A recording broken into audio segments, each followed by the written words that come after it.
It's a great day here at Will to Win's YouTube channel with this usually a patron exclusive, but this is actually going to be a YouTube inclusive video. I do want to say we have a lot of OP04 guides that are exclusive Absolutely. on Patreon. Right now we have a Whitebeard and a Rebecca, but we're going to do a Katakuri for the public, and obviously our patrons can use this as well. They can't We're gonna exclude try them to from reel them in, that. right?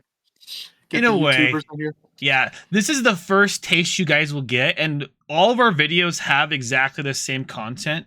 Today, we're just going to go over the deck list for Katakuri, the strategies, the matchups, what to do in the first few turns, how a game should be ended, and Mulligan, and the most importantly, again, I'll reiterate this, we already talked about this, the matchups. The matchups are the biggest thing in any of these decks in OP04.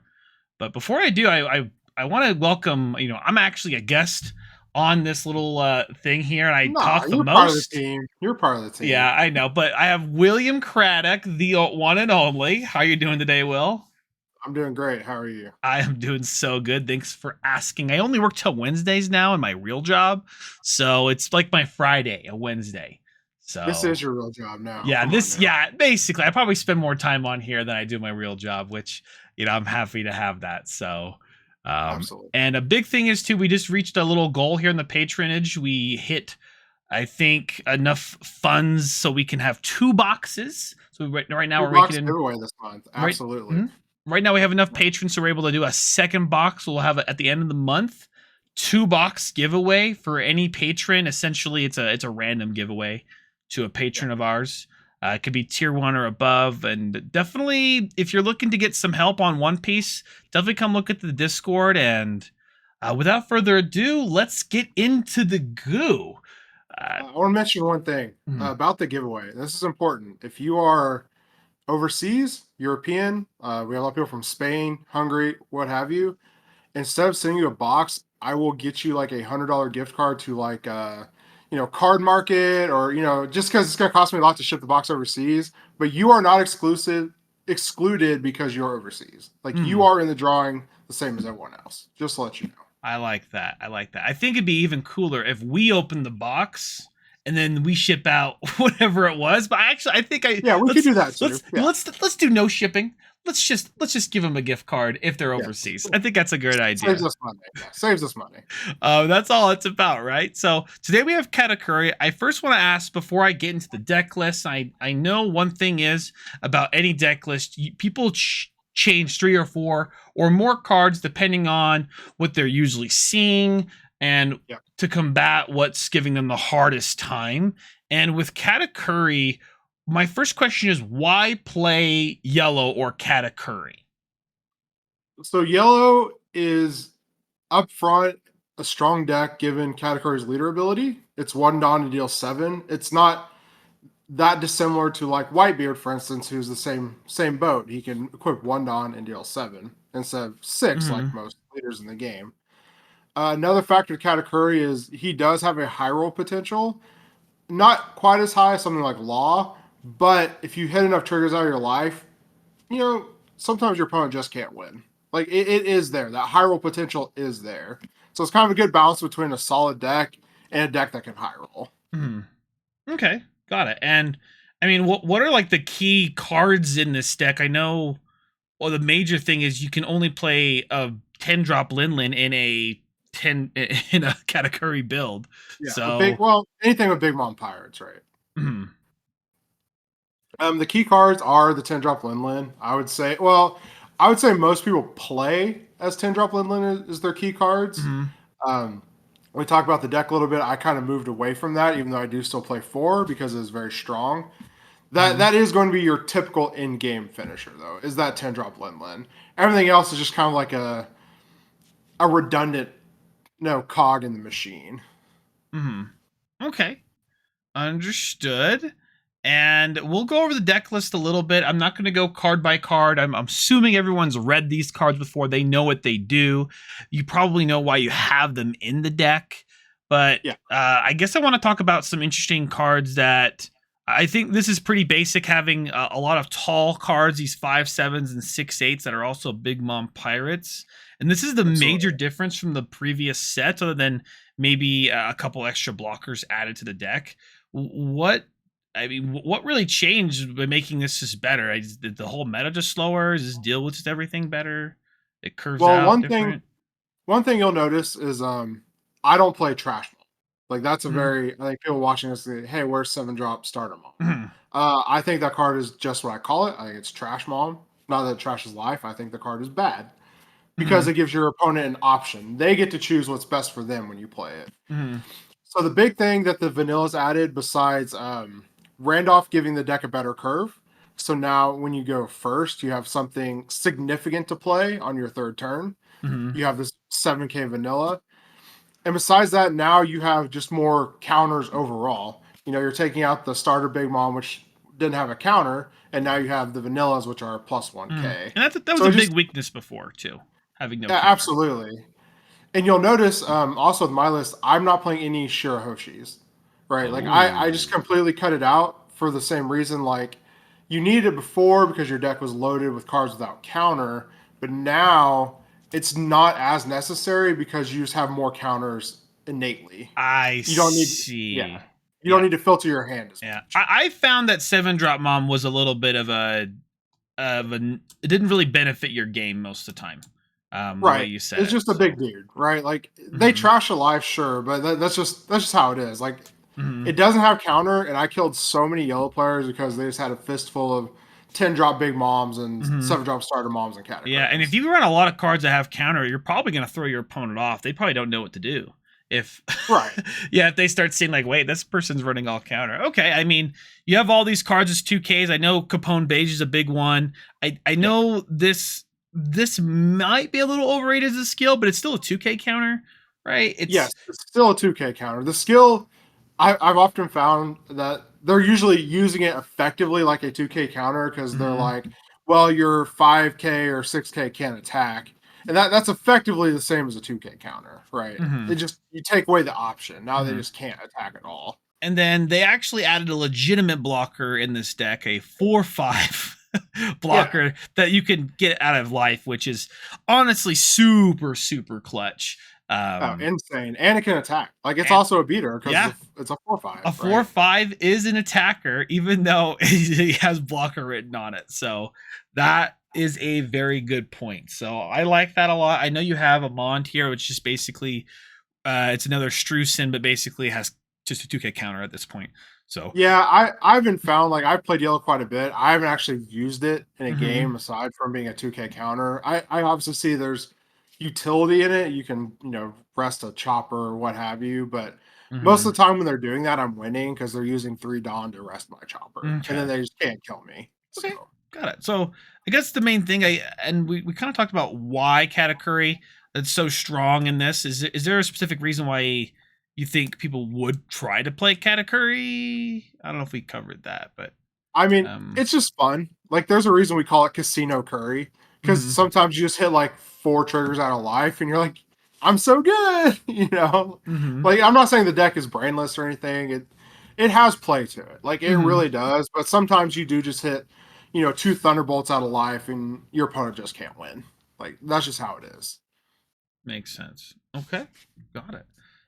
With that, I would actually like to jump in to what would like the first few turns of this deck look like normally if you're trying to pilot it. What's your kind of goal here in the first few turns?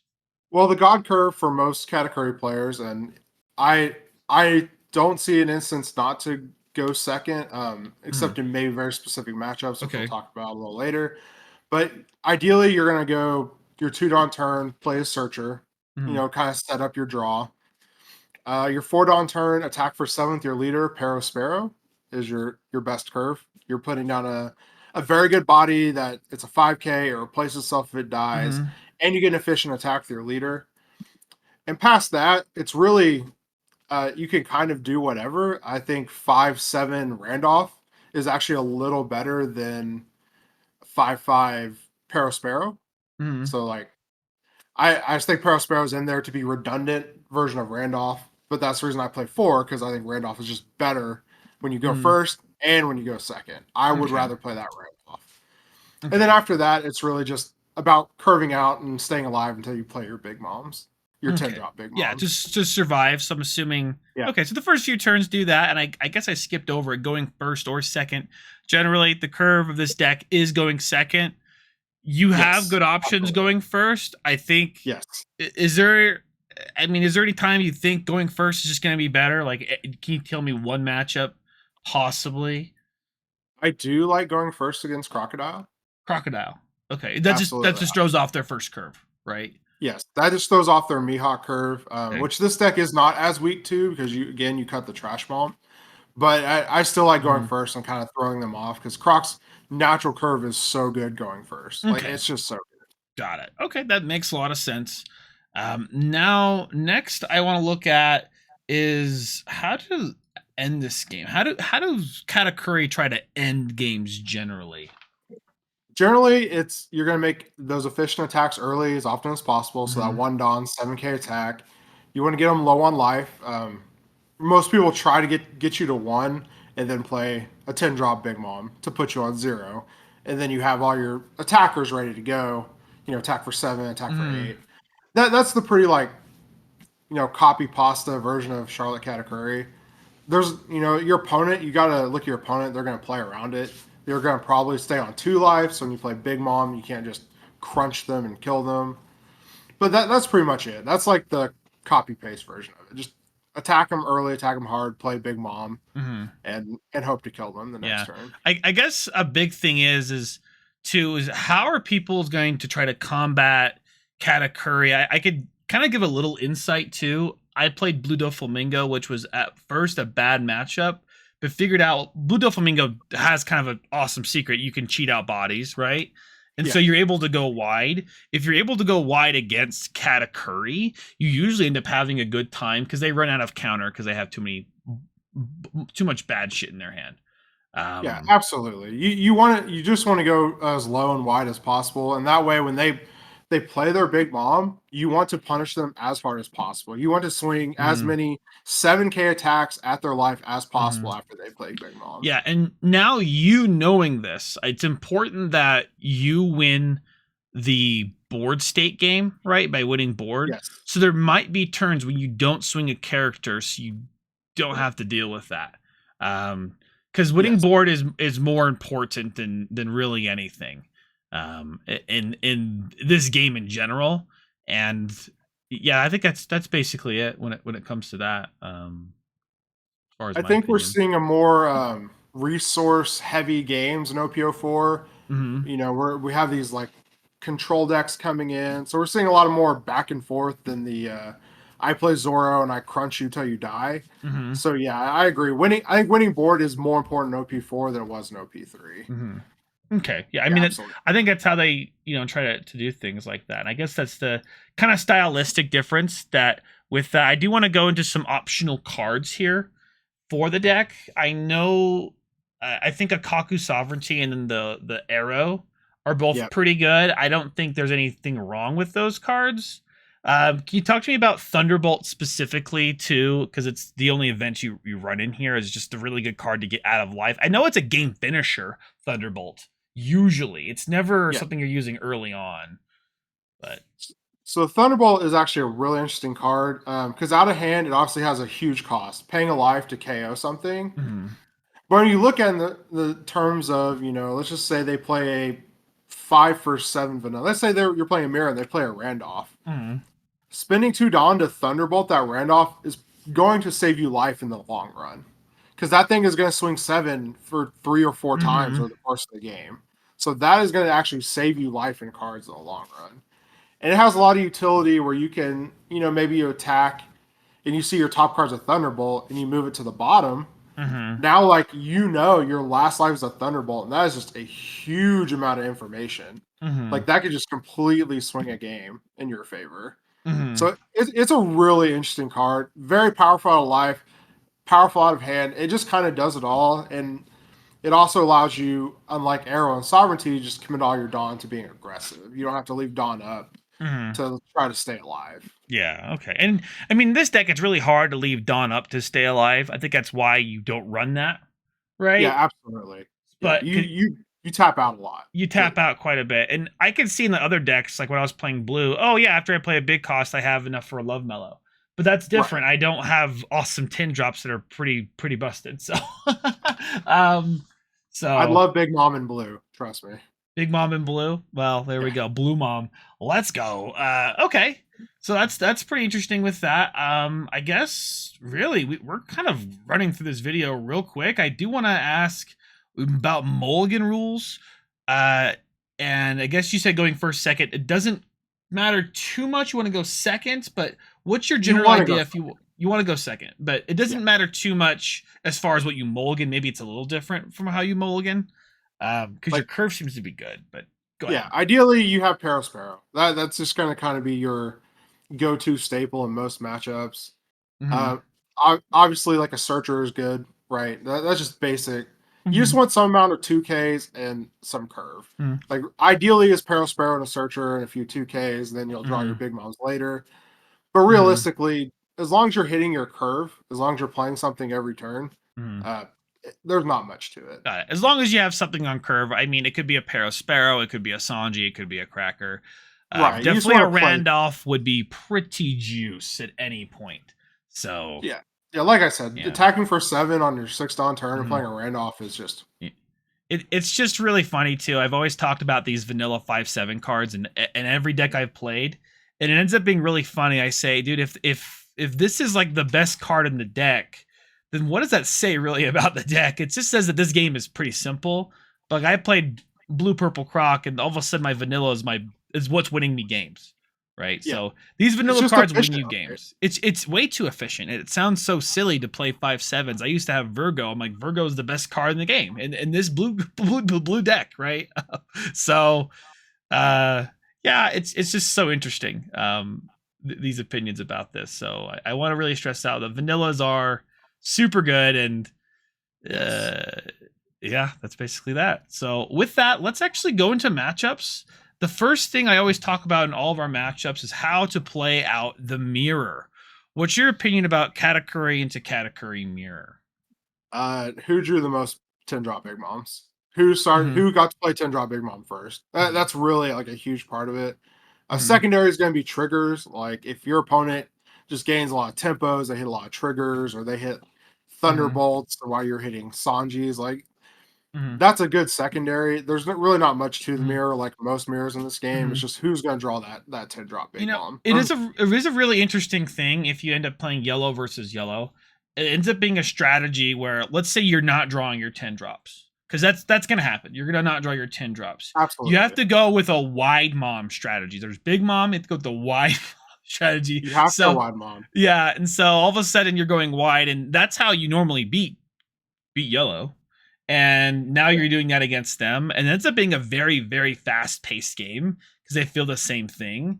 If you feel like your opponent's playing slow and you have 10 drops, you can play slow along with them. You can even not attack. You can even play a Randolph and not attack with it in order not to get it re-attacked back. Because you can follow their pace. Absolutely. Yeah. Just follow their pace. If you feel like you're going to lose because you're not drawing the cards you need, I suggest just going wide and going fast. That might be actually a good strategy by playing multiple cards, and flooding your opponent is usually a good idea against mom in general. So I mean, this is a will to win fundamental, right? You want to control the pace of the game. It's like, you don't have big mom, and so you want to decide how the game is played. Like that's just a fundamental for us. Yeah. Okay. Got it. Now I'll go into some of the more harder matchups first, and I think a very popular deck, and I like to go into first, is Whitebeard Edward Newgate. What are your thoughts on this matchup? It is. I'm not gonna say it's nigh unwinnable like some, but it is very tough for Katakuri to beat Newgate, just because Newgate does what Katakuri does, but he's a 1K leader higher, right? He makes those 7K attacks just as easy as Katakuri, but he has a 6K base. So while you have to pitch 2 cards to counter out of it, he only has to pitch 1. On top of which, given his leader ability, his natural, tankiness, he usually takes all that life and just negates your cards like your 12-drop big mom. Like he just negates the effectiveness of her ability. So Newgate is an incredibly tough matchup. I think personally, I fear the go tall strategy from Katakuri more than the go wide. I Mm-hmm. know I know Zoros like to go wide, and I've played against a lot of Katakuris that like to make a lot of 6K attacks against me as a Newgate and go wide. But that's not really what scares me. What scares me is Mm-hmm. like Charlotte Parasparrows, big Katakuris tucking my choppers so I won't have them for next turn, and like thunderbolting my blockers and hitting me with a huge attack. Mm-hmm. But yeah, Okay. really bad matchup for Katakuri. Yeah, I mean, they also have the option with this Strucin and this Madan, which Yeah, is it can deal with maybe those little pesky blockers. So you're saying maybe go tall for near the end of the game and with like a Paro Sparrow, and then remove their choppers as you go along, yeah. and pray your life. You can see cards that trigger like Capone, Sanjis, Brules. I think that's honestly all a pretty good strategy. I think like adding an Amande is actually super clutch here, because you have more options to deal with chopper, and before they didn't have a lot of choppers, but now Whitebeard's run a ton of choppers, so Absolutely. it might be a better matchup, but it's still rough, I would It's say. still rough. As a Whitebeard player, and I'll tell the people looking to learn Katakuri, I'm gonna hold all my choppers until you try to kill me. So you Mm-hmm. need to be prepared for like 2 or 3 choppers on the last turn of the game. Mm-hmm. Just a heads up. 2 or 3 only. Damn. Okay. Yeah, I mean choppers are really crazy when there's like 3 of them. So Yeah, I was like, what do you do about it? you just lose, I suppose. Okay. And all right, the next matchup I wanted to go over is actually a strange one. Is Nami. For Nami, what's your opinion on this? I mean, we have a general strategy of how to play against Nami. Does Of anything really course. change here compared to other matchups that we've talked about? I think there's a little bit of a change. And it really this is going to depend on kind of your few 2 or 3 turns. If you have a Charlotte Lindland, which I think it's fine to literally just mulligan for the 10 drop Big Mom in this Uh-huh. matchup, I don't think you have to do anything except for swing very large with your leader Mm-hmm. and play Charlotte Lindlands to keep them from getting triggers out of their life. Mm-hmm. And that is usually enough to put Nami Okay. away. Got it. So swing big with leader. You don't have to go wide. You can go really tall with 10 Really drops, tall. Yeah. and maybe even your 6 or 5 drops with extra Dawn connected to it.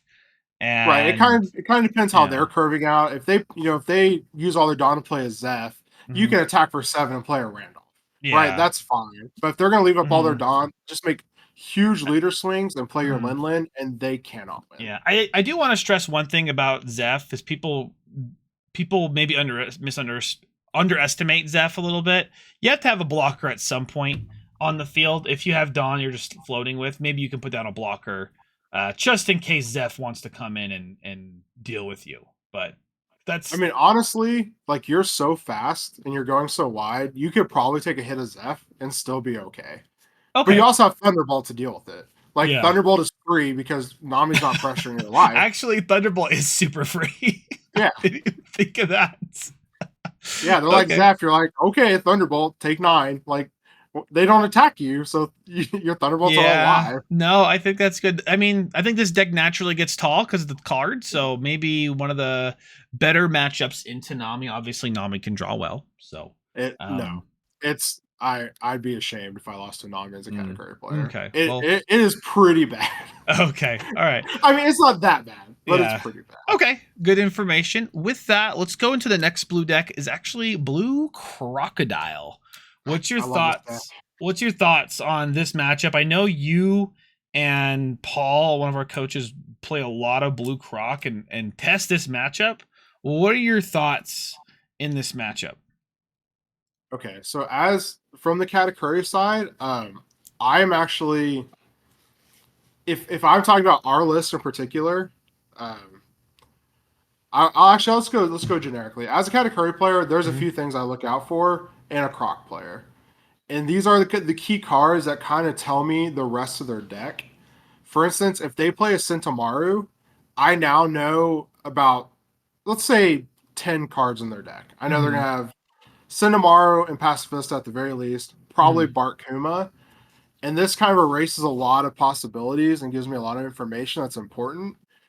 For instance, if they play Cinnamaro and I'm playing yellow, I'm now going to get aggressive. Mhm. Like, because their deck is kind of slow and clunky if they're playing Mhm. Cinnamaro. So now you want to play big vanillas, attack, efficiently 7, 7, 8, 9, and then play your big moms. That Mhm. it's like pretty much the basic category plan. If you see us in tomorrow, Mhm. right? I typically want to take the play against Crocodile because I think Mihawk is just so good on curve, Okay. and I think their Mihawk on curve is better than my 10-drop Big Mom on curve, Mhm. and so I just like to take that option away from them. Yeah. Okay. And other than that, I think it's a pretty close matchup. I give the edge to Crocodile, like slightly So give the edge to slightly. Crocodile. Just given the late game potential of Crocodile playing like Mihawk and then bouncing a character, and then they essentially just eliminate your board. And they have so much stuff, it's hard for you to attack back onto their board. It's hard for you to get rid of their board, so they're going Mhm. wide while eliminating your threats. And that's Okay. just hard to deal with for Katakuri. That makes sense. Okay.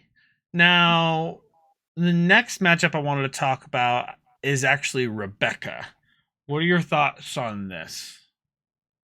Again, for me, this is just one of the reasons to play Katakuri is all these new slow decks, Nami and Rebecca, are so free for yellow. Mm-hmm. Like again, it's just a super easy matchup. For Katakuri, you can just play your game, make Mm-hmm. 7K attacks, 9K attacks, and play Big Mom. And there's not much to it other than try not to die to random Luffy plus King Kong gun combo. Like that's the only thing you have to watch out for because your Big Moms are so live in this matchup, and your A drop Katakuris get rid of Luffy. That's all there is to it. Like that, you really don't need much beyond that. Okay. Got it. Yeah. I mean, I think we talked about that in our Rebecca video too. This matchup's really rough, and how if you're playing Rebecca, how to beat Katakuri.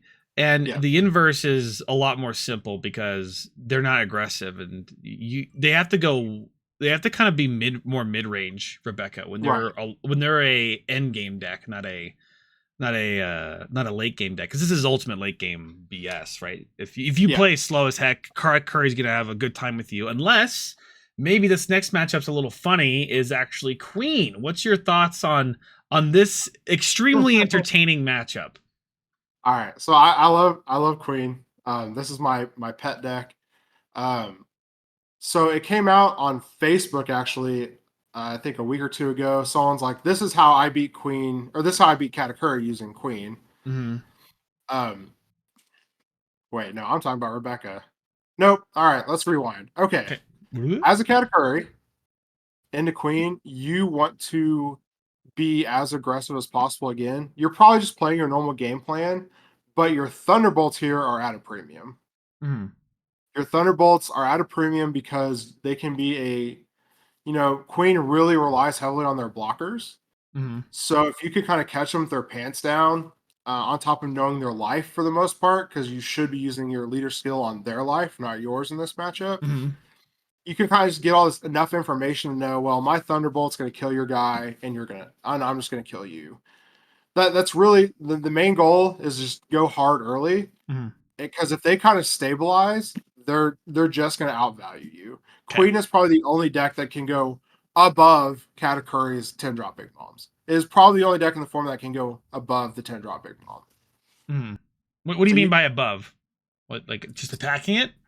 just not just attacking it, because they have Red Rock to deal with it, Oh, and yeah. they're gaining life every turn. They have the Mihawks, they have their Mm-hmm. own Charlotte Katakuris, they have Yamato, which is huge because they Mm-hmm. can kill something and they can heal, and they can heal again with their leader skill. Mm-hmm. So realistically, you don't want a long, drawn out game with Katakuri, Mm-hmm. or with Queen as Katakuri, because I played a game with our patron actually, and he was at 10 life, Mm-hmm. 10 life with Katakuri. I was on 0 with Queen, and I won that game Mm-hmm. like very easily. Yeah. So you don't want to play that game with Queen. Okay. Got it. Understood. So that's interesting. So, okay, play the more mid range, the little fast as you can, use your Thunderbolts aggressively, and you don't. Or as a finisher, like not necessarily aggressively, Mm, just as a finisher. Like be cognizant that Thunderbolt mm, is one of your best mm. cards in this matchup I, because it clears a I blocker. never really thought of them always looking at my life either, which is pretty entertaining because I'll never attack. I won't attack them sometimes for like a Right. handful of turns. So if I could do that, then that's pretty interesting. Thanks for that input. And you'll probably see this matchup a little bit too. You So. will. Like it's you're right. Like the queen won't attack you. So if your first attack you see, let's just say a Mihawk is their top life. You Mm, put on bottom, and now you just have this perfect information. Like you know that last mm, life isn't a trigger, and now you can be aggressive to kill them. mm, Just because you know that last life is not a Capone or a trigger blocker, got it. which they Okay, have like 12, that makes sense. right? They, With that, another deck. I think we're gonna have decks here really soon. But Grape Doflamingo, green purple Doflamingo. What up? so this match, when I first on paper and I started playing it, I would think that Katakuri would just kind of steamroll Grape Dofi. After playing it, I think it's a little more even. I think a lot of it honestly doesn't. I think a lot of it comes down to the 10 drop wars. How many 10 drop Don Quixote they Mm-hmm. draw versus your 10 drop Linlins. I think for the most part, aside from that, keeping Guilds of Sorrow off the board is probably the most important part of the matchup. Mm-hmm. Which, lo and behold, Thunderbolt killed Mm-hmm. kills Guild of Sorrow for 2 Dawn. Mm-hmm. Some tricks that you can use to get around the 10 drop is sometimes you might not just attack with that third guy, right? If you have a Randolph and a Charlotte Perro Sparrow Mm-hmm. and you're playing something else, you might attack for 7 and 8, but if your Katakuri can only swing for 5, you might just leave it at home. You might just not try to get that last card out because on the next turn you can put all your Dawn under Katakuri and make a huge swing, right? Mm-hmm. So that'd be the only little tip I have for that matchup is you can play around the 10 drop Dofi. Like it is possible. Okay, got it. So I guess saying focus around the 10 drop Dofi, kill Guild of Sorrow, the strongest card ever in the game. I was insane. I'm sure you Actual can insane. bottom life it sometimes with Katakuri if that's Oh if sure. if that's actually I'd rather bottom life it. I would rather bottom life it than let it stand there if I didn't have a Yeah. Thunderbolt. So Yeah. yeah, for Like sure. having their last life, what their last life is Mhm. actually probably Yeah. underrated. I Actually, think that we never talked about that too. How to use Katakuri effectively. I think always bottom lifing your opponent's life is just it's just better to do that, right? yeah, I don't there's not many things you're gonna target and be like, yeah, I want that on top. Right, Mhm. right. Yeah, even if it's We're like talking what would it like? What's the worst card? I can't even think of like a bad card. It's better just to know what it is. right. It's better just to know what that last life Yeah, is. it Like can be really that's just funny because queen strategy is sometimes like that. You're putting there, and then you know what the last 4 cards in their life is, so there's no mystery on what's in their hand. Because usually you're yeah. draining their resources, so you And just then win. you know if you can kill them. Yeah, Yeah, you you just know know. everything that's going on, and it's yeah. Okay, I can see that. I think that's an interesting thing we didn't bring up. So is there any other matchups that I'm missing at all? Oh, Law is the probably maybe Katakuri's worst matchup. I don't know if it got a little better because now we have Sanji, but I would clump like Law in the same with, like Zoro and Whitebeard. I think they're all equally bad. mhm, Um, honestly, Law. So I actually got to play this a little bit earlier. The main thing is I don't think as a Katakuri the starving out the Law works. okay, I don't think your deck is designed. It's not designed to do that, and it really just doesn't work. I think you're better off being more aggressive and just playing fat things and forcing them to block. And okay, again, your Thunderbolts are MVP here. okay. They kill law blockers. Mhm. They just do it all. Like same with Strusen kills Mhm. choppers, beige. Like No, I like your absolutely. build a lot more against Law, just because of this whole. There's a whole ton of counter because Law's strategy against you is going to be swinging fives all day. Yeah, That's their they're gonna whole poke you. entire strategy, swinging Right. 5K at you all day long. Mm-hmm. So now you have a lot of counter in your hand. You only have like looks like less than 10 card like 10 11 cards in your deck that have no counter. Yeah, it's 11. Yeah. So yeah, you have a lot of great options here. So I think going more mid range, like you're saying, not going for a star of the strategy, against Law might be good. But obviously, you know, Law does crazy things, we all know, and Sure. can still come through that. They have to draw their certain options. But I think if you're playing against that, it's just, yeah, it simply broke down as that. Play that, get your medium tall guys out like Randolph's, and that's hard for them to remove, right? Yeah, they can't really remove Parasparrow and Randolph easily without, you know, they have Otama, of course, give it Mhm. -2, and they can attack it, but then they're not pressuring you, and then your 10 drop Big Mom strategy comes online. So Mhm. there's a lot of give and take to the matchup. Yeah, because I mean, their strategy is how to beat you. That's actually Law's every strategy is how to beat X deck, Yeah, and how to beat Katakuri is they have to rush to piss out of you. So, yeah, because they can't go to that 10 drop game. So no, that's not what they do. So they won't win that game. makes a lot of sense. Is there any other matchups that we missed? Do you think that should be covered at all for Uh, Katakuri? I mean, I guess we talked. No, I mean Zoro's just gonna rush you down. Like I don't. I Mhm. think that match was pretty bad. I don't think there's much to it. You Yeah. just got to be a little faster than them. Maybe it's better now with the vanillas because again, Zoro has a hard time with the vanilla big guys. So that might be it. There's not much to it though. I think that kind of covers all the matchups that are really relevant. Yeah. Okay. That Unless we want to makes talk about VIVI. Now, I think VIVI, I've been hearing from some deck lists out there. Essentially, VIVI is a rogue deck, and it's basically pure blue with like a few red cards in there to sprinkle in. I don't even know. I think if you show up to VIVI, if we cooked up something really fun, it's apparently it's a rogue deck. It's actually a rogue deck. It's a pure blue and does some red stuff. But I don't even know what could even go in there to be that strong. I tried Vivi for a few weeks. I could not get it to work. There must be something going on, but You know what crushes it into the dirt and it's not close? everything Yellow. yellow. Y- Oh, Yellow just hits it. it, yeah. Yeah. I'm just trying to think. Blue, yellow, blue, red. Only playing blue cards, giving those blue cards rush. Yeah, yeah. You know that's tough. I wouldn't even know where to go from there. But yeah, And you can okay. draw a lot of cards. You just die. Is That's there just any kind of closing thoughts you had about Katakuri before we, for the all of OP04? I think it's a good choice for the regional this weekend. I think it's very good against all the new OP04 decks. Like Mhm. that's the thing with Katakuri. Like it is good against all those decks, and that's what you will probably see this weekend. Mhm. Just dodge the Whitebeard and you'll be fine. Okay, great, yeah. And before I close out this video, I do want to remind everybody that we love all the comments. Please leave a comment down below. Again, we're doing a 2-box giveaway through our patronage. And if you're not a patron already, you don't have to be. It'd be really cool, but join the Discord server. See what's going on in there. People are playing games all the time, either on the sim or I guess I'll be doing a little more webcam. And it's all kind of about learning on there, and you can see what it's all about, and you can get videos just like this for other decks that you're possibly working on. And we have more in the runs, and good luck to Will this weekend in Knoxville. I'm sure he'll knocks it out of the park. You know, he was like, Free oh, drop. OP03. He was really worried about OP03.